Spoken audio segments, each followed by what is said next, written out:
What if I told you that perhaps your life is not being governed by your desires, but by the identity you silently rehearse every single day? Think about that for a moment. There is an invisible scene happening right now. Not on a stage. Not before a crowd. But inside the minds of millions of people. Someone receives an opportunity, a proposal, an idea, a possibility for growth. But before they even analyze what is right in front of them, something happens internally. A silent voice answers first. It is not an audible voice. It is a sensation, a contraction, an automatic recoil, a resistance that is hard to explain. And then the person says, maybe now isn't the time. I need to think it over. I don't think I'm ready yet. Who am I to do this? They go back to their usual life and call it prudence. They call it maturity. They call it realism. But maybe it is none of those things. Maybe it is just a character responding in their place. A character repeated so often that it stopped feeling like an act. A character so well rehearsed that it started being called personality. And this is where one of the most important discoveries Napoleon Hill made during his lifetime begins. It doesn't begin with a lack of money. It doesn't begin with a lack of talent. It doesn't begin with the economy. It doesn't begin with circumstances. It begins with identity. Because what you emotionally repeat every day eventually becomes the reality your mind considers true. And the Bible already revealed this principle thousands of years prior. In Proverbs 23 it is written, "For as he thinks in his heart, so is he." Look closely. The text does not say you become what you desire. It does not say you become what you hope for. It says you become what you deeply imagine within yourself. What you accept as truth. What you repeat until you believe it. Napoleon Hill spent more than 20 years studying the most successful men of his era. He interviewed entrepreneurs, inventors, leaders, and visionaries. Among them were Henry Ford, Thomas Edison, and many others. And after decades of observing patterns, he found something intriguing. Before success ever appeared, something had already changed inside these people. Before the wealth, before the recognition, before the results, before the proof, the identity had already been transformed. They didn't wait to become successful to think like successful people. They thought it first. They lived it first. They assumed it first. And only then did the world confirm it. This discovery changes everything. Because most people believe that results create identity. But the truth is exactly the opposite. Identity creates results. And perhaps you are thinking, but wouldn't that just be faking it? Yes, but not in the way you imagine. Because there is a massive difference between faking having and rehearsing being. Faking having is superficial. It's about appearance. It's aesthetics. It's external behavior. Rehearsing being is different. It is internal. It is emotional. It is spiritual. It is beginning to practice the mental state of the person you need to become. And here is something few people realize. You're already doing this. Every single day. The question is not whether you are faking it. The question is what you are faking to be. Maybe you are pretending to be someone who is limited. Maybe you are pretending to be someone who always misses opportunities. Maybe you are pretending to be someone destined for scarcity. Maybe you are pretending to be someone who can never finish what they start. And you have been doing it for so long that you forgot you even started. The subconscious recorded it. It accepted it. And now it executes that programming automatically. Napoleon Hill observed that the subconscious does not respond to what you want. It responds to what you accept as your identity. It does not execute desires. It executes instructions. And the most powerful instruction in existence is emotional identity. That is why so many people work hard and remain stuck. Not because they lack effort, but because there is an invisible loyalty to an old version of themselves. An emotional loyalty. You may want prosperity.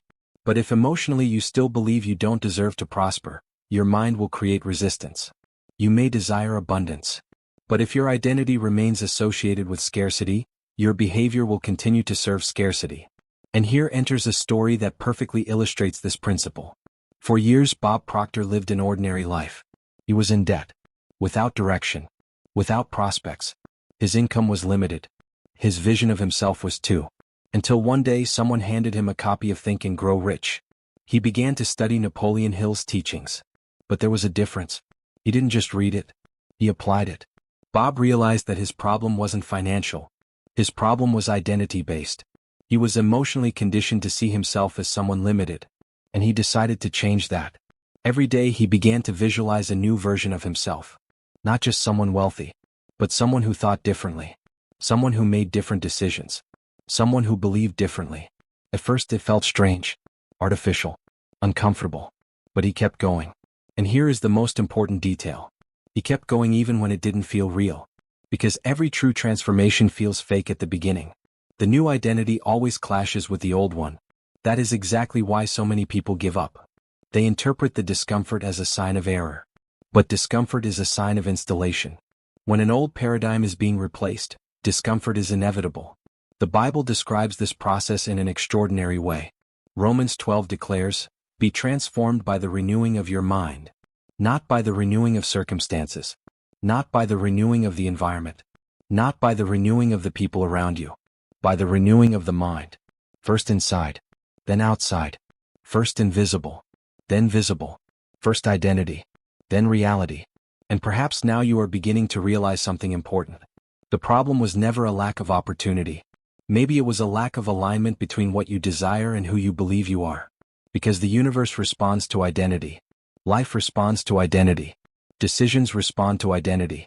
Behaviors respond to identity. And results follow behavior.